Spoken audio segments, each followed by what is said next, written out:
Okay, I've been thinking about this ever since I came up here, man. What y'all about to see now is something that I probably never thought I'd see. Yeah. But look where I'm at. What's up, bro? I'm here at WBLK. So yeah, let's go in the studio. Let's just This is the homecoming. The homecoming. I know, right? 21 years, right? Yes, 21 years, man. Okay. So this is it, huh? Yeah. Where the magic happens. Look at that. Now that right there is $1 million. That's a hell of an image right there. I didn't know history could repeat itself like that. You know, there's something about Mary J and hitting those notes that just puts you in the mood, especially when you're jamming at the job. What up, Buffalo? I'm at nice, so nice you got to say it twice. Hanging out in the building, and yesterday I told you about this event with the Buffalo Association of Black Journalists and the African American Historical Society here in downtown Buffalo about journalism in Western New York. I told you about it. It was a great event to be a part of last night, and I bumped into a Buffalo radio legend. Now he's gonna smile and say, "Oh no, I'm not a Buffalo radio legend," but he is the one and only Doug Ruffin. And so we got to kicking it last night. You remember him, all the years he spent here at WBLK, and I got him in the studio, Mister. Can you make sure you sign my shirt? You know, before the end. I absolutely will. We can make that happen.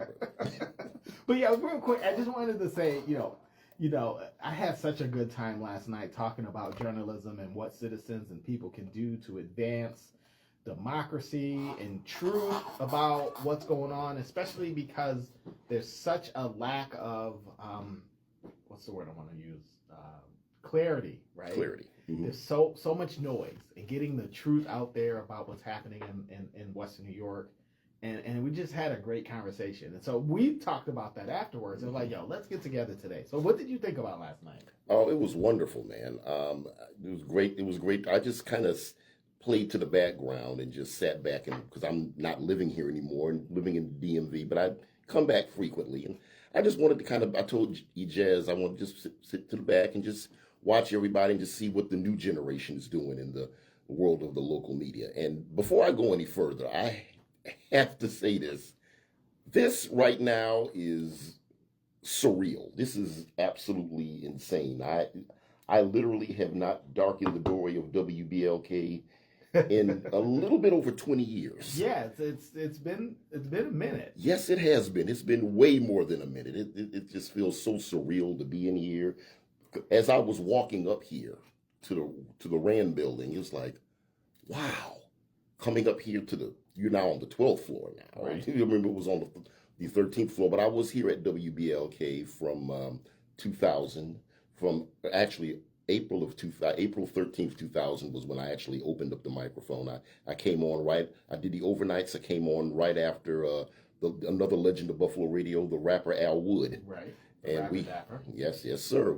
I used to come on after him for the 4 years I was here. Then I left the airwaves in, should have been August 29th of 2004, and then a few weeks later got inducted into the Buffalo Music Hall of Fame. So that was it was a pretty memorable experience. I got a chance to get out here, and when I think back, I was walking up here, and then the memories were just coming back to just being out here in the community and Juneteenth and the street hits and the remotes and everything. So it was a wonderful ride at BLK. Got to give a shout out. I would be remiss if I didn't give a shout out to both Catherine Roberts, who was the promotion director, and Skip Dillard, who was the program director at the time, who both were responsible for me coming through the door here. No. And of course, Pat Reagan, who trained, and Al Wood, who trained me on the air. Oh, and such great people. And absolutely. Al Wood's in Toronto. Yes. Still comes to Buffalo, hangs out every so often. Mm-hmm. Skip Dillard now doing great things in New York City. Absolutely. And of course, Catherine just turning around those few blocks she's in charge of over there off of East Ferry. Absolutely. At the Resource Center. Absolutely. And it's just the impact that you had on Buffalo can't be minimized, which is how you got inducted. And you're still making moves in waves with the Buffalo History Channel. Absolutely. It's on YouTube, so just check it out on YouTube. It's in its 5th year now. It's I subscribed once I saw you starting really to put it together. I'm like, oh yeah, I gotta definitely support you doing that. Yep. So We got to get you on the Legends of Buffalo radio series too. We'll get there. 21 years. I'm not gonna say that too loud because you know what happens when you talk about how long you've been somewhere. I know. Lifer, right? Right. But no, I definitely wanted to just have you on. Just to, we talked yesterday and we're like, we got to link up before you get out. Absolutely, out of Buffalo, man. Get back down to the DMV. So, thank you for your contributions last night, and thank you for everything that you've done in Buffalo on the music scene and radio. Now, being a documentary filmmaker, talking about the history of Buffalo, and not just Black Buffalo, but just Buffalo and how it shapes and impacts the world. Man, kudos, hats off to you. Yeah, man, and hats off to you. You guys are doing a phenomenal job here at Power 93.7 WBLK. My goodness. It just feel like I'm back. It just rolled off. It just rolled off. Feel like I'm back on the air here again. I tell you, it's just insane being back here, man. It brings back so many memories, man. Being up here in the Rand building back in the early 2000s. Yeah. And we were talking off air, but like as much things have changed, they kind of stayed the same in some places too. And it's great seeing you. So let's take a break, and me and you are going to talk some more off air. Absolutely. And, that sort of thing. So Buffalo, more hits are on the way right here on WBLK. Make sure you stay plugged in.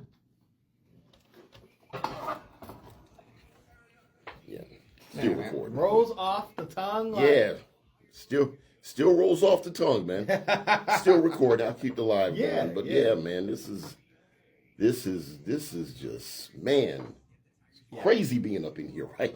Had that, like I said, like when we talked last night, had to get you over here, and I'm gonna definitely get those Quiet Storm ones. I'll send you a recording of it. So please send me a recording of it, man. So you can hear what it sounds like when they air. Man, I did the Quiet Storm was one of the last shows I did before I left out of here. I man. know. It was I know. Floating.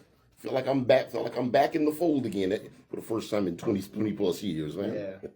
But no, it's great seeing you. Yeah, man.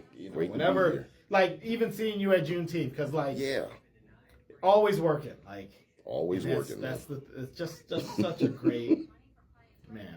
Yeah, it was great to be here, man. Yeah, let's go see if Mark got off the phone. Yeah, okay, let's go check him out.